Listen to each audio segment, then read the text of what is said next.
You sleep 8 hours. You wake up exhausted.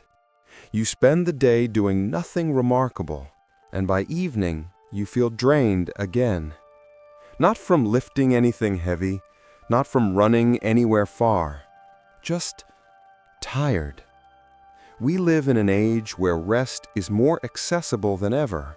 We have ergonomic chairs, climate-controlled rooms, machines that wash our clothes, clean our dishes, and even remind us to breathe. And yet, we are the most tired generation in history. If we rest more than ever, why do we feel more tired than ever? Something is wrong with the equation, and the answer isn't in your muscles. It's somewhere much harder to reach. Here is the uncomfortable truth. Your tiredness has nothing to do with sleep, and everything to do with the life you were taught to survive. Let me tell you about a man. He works from home now. No commute, no crowded offices, no rushing. He wakes up at a reasonable hour, makes his coffee, sits at his desk, checks his calendar, answers a few emails that could have been 2 messages. Nothing physical, nothing dramatic. And when the sun sets, he feels like he's lived 3 days in one. He tells himself it's the workload, but it's not. He barely worked. He just kept switching between tabs, between thoughts, between expectations. He checked his phone 47 times without noticing. He heard phantom notification sounds. He answered messages in his mind before typing a word. He wasn't moving, but he never stopped bracing. His partner asks him, "Why are you so tired? You've been sitting all day." He has no answer because the exhaustion doesn't make sense. But here's what he doesn't say. He's been holding his breath since 9 a.m. Not literally, but his nervous system has. Every notification was a small alarm. Every delayed reply, a tiny threat. Every quiet moment, a space where guilt could grow. His body never left fight or flight. It never felt safe enough to rest, even when he was resting. This man is not lazy. He is not weak. He is tired in a way that sleep cannot fix, because the fatigue is not in his body. It's in his mind. And his mind has been running for years. He is not alone. There is an entire generation like him, raised to believe that stillness is laziness, that rest must be earned, that stopping means falling behind. And so they keep moving, even when they're sitting still. Let's talk about what's happening inside your body. Your brain is ancient. A machine built for a world full of immediate physical danger. A lion, a storm, a rival tribe. Back then, fear had a beginning and an end. You ran, you hid, you survived, and your body reset.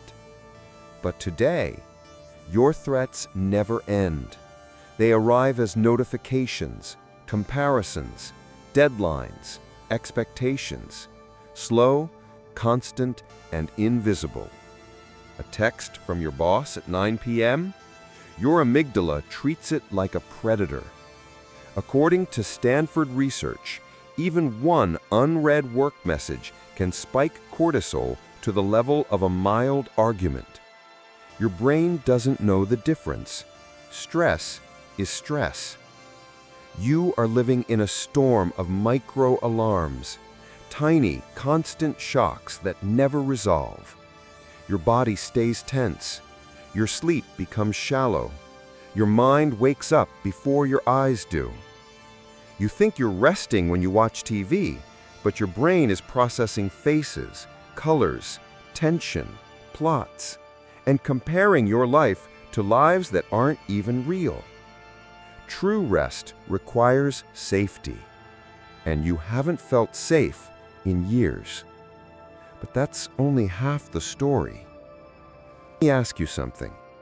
When you were a child, were you allowed to simply exist? Or did you learn early that love had conditions, that approval needed to be earned, that stillness was suspicious? Maybe you were the oldest, the responsible one. You learned to watch everything, to anticipate problems, to take care of others before taking care of yourself. You learned that your needs were secondary, that rest was selfish, that tension was normal. Or maybe you were the quiet child, the easy one, the one who didn't cause trouble. And so you learned to shrink, to not ask for too much, to be good by disappearing. No one had to say it. You felt it. And now, even when there's nothing to do, you feel guilty for resting. You sit down and immediately the voice starts. You should be doing something. Everyone else is moving. You're falling behind. You don't deserve this. That voice isn't you. It's an echo of every moment rest was denied to you, dismissed, or punished. Psychologists call it hypervigilance, a nervous system trained to scan for danger even in safety. You are tired not because you worked too hard, but because you never truly stopped working. Even your rest was performance, justification, proving you earned the right to pause. And here's the cruelest part. You think it's your fault, that you're lazy, weak, behind. But you're not. You are carrying weight no one can see. The hidden load. Let's name that weight. Emotional labor. The invisible work of managing other people's feelings, being the steady one, the strong one, the one who never cracks. Decision fatigue.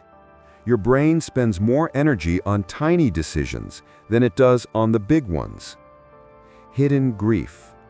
For the life you thought you'd have by now, for the dreams you postponed, for the childhood you didn't fully live. Grief is heavy, and you carry it daily. No wonder you're tired. Here is the truth no one tells you. Tiredness is not always a lack of energy. Sometimes it is a lack of permission. You were never taught that rest is a right. You were taught it is a reward, something you earn by doing enough. But who decides what enough is? The world taught you that productivity equals worth, that stillness equals stagnation, that to stop is to fail. And so you kept moving, long after your body begged you to stop. Here's what they didn't tell you. A tired mind makes a tired body. Your exhaustion is not physical, it's existential. You are tired because you are always on.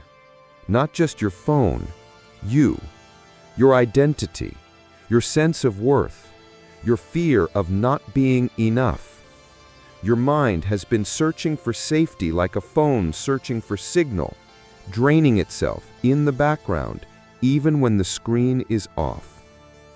You are not lazy. You are not broken. You are a human being living in a world that was not designed for rest. Carrying wounds you didn't choose, fighting battles no one sees, surviving with tools no one gave you. And maybe, just maybe, your exhaustion isn't failure. It's a message. Your body is not asking for more sleep.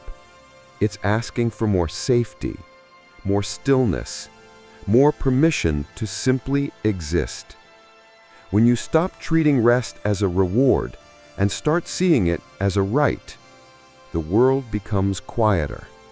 Not easier, but quieter.